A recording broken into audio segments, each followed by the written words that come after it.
Imagina por un momento que eres parte de la élite absoluta de la guerra. Has pasado por el infierno del entrenamiento más difícil jamás creado, has sobrevivido a misiones en desiertos donde el calor te ampolla la piel y en selvas donde cada insecto quiere matarte. Eres un Navy SEAL. Tienes en tus manos un fusil HK-416, visión nocturna que cuesta más que una casa promedio y el respaldo de la nación más poderosa del planeta. Ahora pon a 30 de esos hombres en medio de una Medellín gris, húmeda y paranoica en el año 1989. Estamos hablando del año en que Pablo Escobar no era solo un narco, sino un estado paralelo, un dios oscuro que tenía a un país entero bajo un hechizo de sangre y billetes. Hoy vamos a diseccionar un escenario que parece una fantasía de acción, pero que en realidad es una pesadilla oscura. ¿Podrían realmente 30 Navy SEALs haber eliminado al patrón en su momento de gloria? Prepárate porque no vamos a hablar de tácticas de manual, sino de cómo la depravación más bizarra y el realismo sucio de los años 80 podría convertirse en una verdadera pesadilla para la tecnología moderna. Para entender esto, primero hay que quitarse de la cabeza la idea de que Pablo estaba escondido. En 1989, el cártel de Medellín movía $60 millones al día. Pablo era el dueño del aire, de las rutas y sobre todo de los ojos de la gente. El primer gran obstáculo para nuestros 30 SEALs no sería el fuego cruzado, sino lo que llamamos el control de la miseria. Pablo había construido barrios enteros como el célebre Medellín sin tugurios, donde la gente lo veneraba como a un santo. En esos laberintos de ladrillo y cemento, un equipo de 30 extranjeros, por muy camuflados que estuvieran, resaltarían como una mancha de aceite en un vaso de agua. Aquí entra el factor bizarro. Escobar no necesitaba radares sofisticados porque tenía a miles de niños de 10 años a quienes les regalaba balones de fútbol y zapatos, actuando como informantes. Estos niños, que en el mundo de Pablo eran llamados campaneros, eran capaces de detectar un movimiento extraño y reportarlo en minutos. Imagina a los SEALs intentando una infiltración sigilosa mientras una abuela que vende arepas en la esquina ya le mandó un mensaje al sicario de turno. En Medellín, el espionaje no era tecnológico, era social, y contra eso, un satélite de la CIA es completamente inútil. Hablemos ahora de la defensa inmediata del patrón. Sus sicarios no eran soldados disciplinados, eran lo que hoy llamaríamos fanáticos del bazuco. El bazuco es un residuo de la cocaína mezclado con sustancias tóxicas que genera una paranoia agresiva y una insensibilidad al dolor absoluta. En 1989, los anillos de seguridad de Pablo estaban compuestos por jóvenes que habían crecido viendo la muerte como una rutina estética. Aquí es donde la narrativa se vuelve perturbadora. Existía una práctica bizarra entre los sicarios llamada la consagración de las balas. Antes de una misión, sumergían los proyectiles en fluidos corporales o en brebajes de santería, creyendo que esto les daba un poder místico para atravesar cualquier chaleco antibalas. Un Navy SEAL está entrenado para pelear contra ejércitos racionales, pero ¿cómo mantienes la calma táctica cuando te enfrentas a una horda de adolescentes drogados que no buscan sobrevivir, sino morir bendecidos mientras vacían un cargador de mini Uzi en tu dirección? Es una asimetría moral que rompe cualquier esquema de combate convencional. Si el asalto ocurriera en la hacienda Nápoles, el escenario pasaría de ser una guerra a una película de horror surrealista. Imagina a los 30 SEALs avanzando por los terrenos de la finca en medio de la noche. No solo tendrían que lidiar con sensores de movimiento y patrullas armadas, sino con una barrera biológica bizarra que Pablo importó de África. Los hipopótamos y rinocerontes de Escobar no eran solo mascotas, eran obstáculos territoriales masivos. Hay relatos oscuros que mencionan cómo el cártel utilizaba a los animales para deshacerse de los cuerpos de los soplones. Imagina el impacto psicológico para un operador de élite al descubrir restos humanos en los estanques de los hipopótamos mientras intenta mantener el sigilo. Además, la hacienda contaba con una red de túneles que parecían laberintos, equipados con suministros médicos y salas de tortura privadas. Pablo no solo tenía dinero, tenía una infraestructura de la crueldad diseñada para que si alguien lograba entrar, nunca encontrara la salida. Pero entremos en la logística del terror, porque aquí es donde la misión de los SEALs se volvería una masacre mediática. En 1989, Escobar perfeccionó el uso del coche bomba. Si un equipo de comandos lograba acorralarlo en un edificio en la ciudad, la respuesta de Pablo no sería rendirse o pelear tiro a tiro. Su estrategia era la demolición civil. El patrón no tenía reparos en volar una manzana entera, incluyendo hospitales o escuelas, con tal de crear el caos suficiente para escapar en medio de la confusión. El dato perturbador es que el cártel de Medellín tenía acceso a explosivos plásticos de alta potencia gracias a conexiones con grupos terroristas internacionales y mercenarios europeos. Un equipo de 30 hombres, por muy coordinados que estén, quedarían atrapados en una zona de escombros donde el enemigo es el mismo entorno que colapsa sobre ellos. Es la táctica de la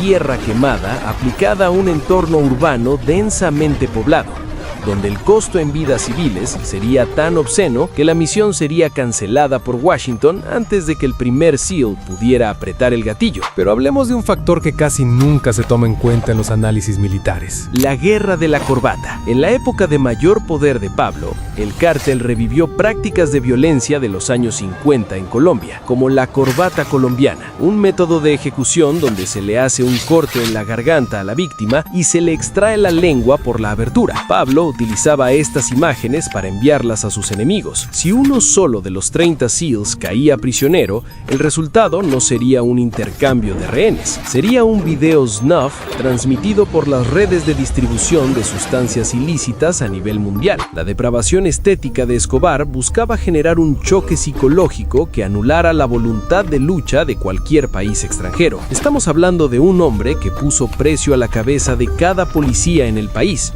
pagando $2,000 por cada uniforme entregado. En 1989, Medellín era una cacería humana constante donde los taxistas, los camareros y hasta los niños de la calle estaban motivados por el dinero para vender la ubicación de cualquier gringo sospechoso. Pero hay otra cosa muy bizarra, y es que Escobar tenía una obsesión con el esoterismo y la protección espiritual. Se dice que en sus casas de seguridad siempre había entierros, rituales de magia negra destinados a confundir a sus perseguidores. Aunque para un general del Pentágono esto suene a tontería, para el soldado colombiano que debía apoyar a los SEALs, esto era un terror real que minaba la moral desde adentro. La inteligencia humana fallaría, porque los informantes locales estarían más aterrorizados por las maldiciones de Pablo que por las promesas de la CIA. Además, hay que considerar la infiltración total. En 1989, Pablo tenía micrófonos en las oficinas de los altos mandos militares y pagaba sueldos que triplicaban el presupuesto oficial de la policía. Es muy probable que los SEALs llegaran a un lugar que Pablo ya había abandonado horas antes, dejando tras de sí una trampa de explosivos o un grupo de sicarios suicidas listos para volar todo por los aires. Analicemos ahora la capacidad de fuego de ambos bandos. Mientras los SEALs confían en la precisión, Pablo confiaba en la saturación. En el año 89, el cártel importaba cargamentos de fusiles AK-47 y explosivos de grado militar que llegaban en los mismos aviones que regresaban de dejar cocaína en las Bahamas. No era raro ver a adolescentes de 15 años manejando lanzagranadas RPG en las comunas de Medellín. La idea de un combate limpio entre 30 SEALs y la guardia de Pablo es un mito.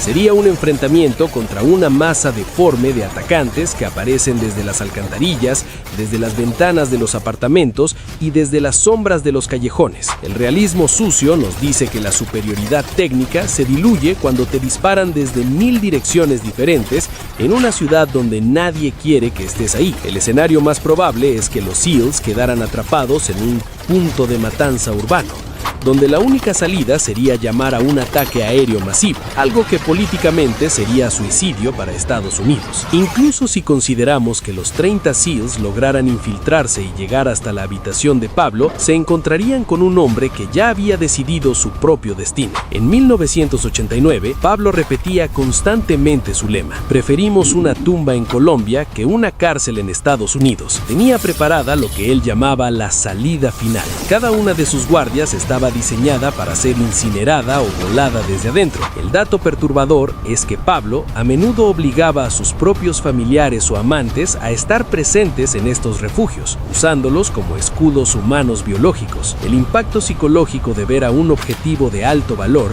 dispuesto a matar a su propia gente para evitar la captura es algo que puede congelar hasta el soldado más veterano. No estás peleando contra un general enemigo con honor, estás peleando contra una entidad sádica que ha perdido todo vínculo con la cordura humana. Y aquí es donde la trama se vuelve realmente bizarra. Si los SEALs lograran abatir a Pablo, el problema no terminaría ahí. En 1989, el cártel de Medellín tenía un plan de contingencia llamado el Gran Incendio. Si Pablo moría a manos de extranjeros, la orden era activar células de sicarios en todas las ciudades principales para iniciar una campaña de terrorismo indiscriminado contra civiles y diplomáticos.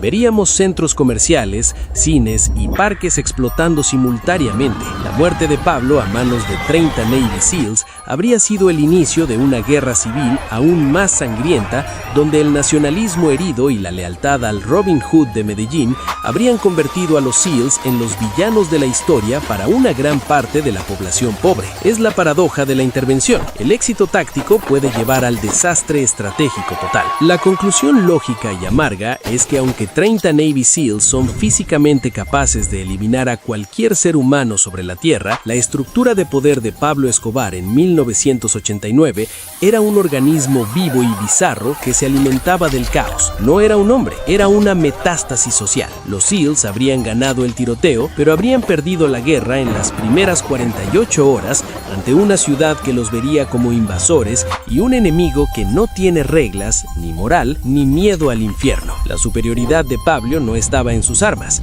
sino en su capacidad para arrastrar a todo un país a su propia oscuridad, convirtiendo la realidad en un escenario tan perturbador que ni siquiera la mejor unidad de fuerzas especiales del mundo habría podido limpiar sin quemar toda la ciudad en el proceso. Ahora te pregunto a ti, después de ver cómo la logística de la muerte y el fanatismo bizarro de los sicarios protegían a este hombre, ¿crees que el Pentágono realmente sabía a lo que se enfrentaba? ¿O crees que la historia de los Navy SEALs en Medellín habría terminado siendo el episodio más oscuro y bizarro de la historia militar estadounidense? Te leo en los comentarios.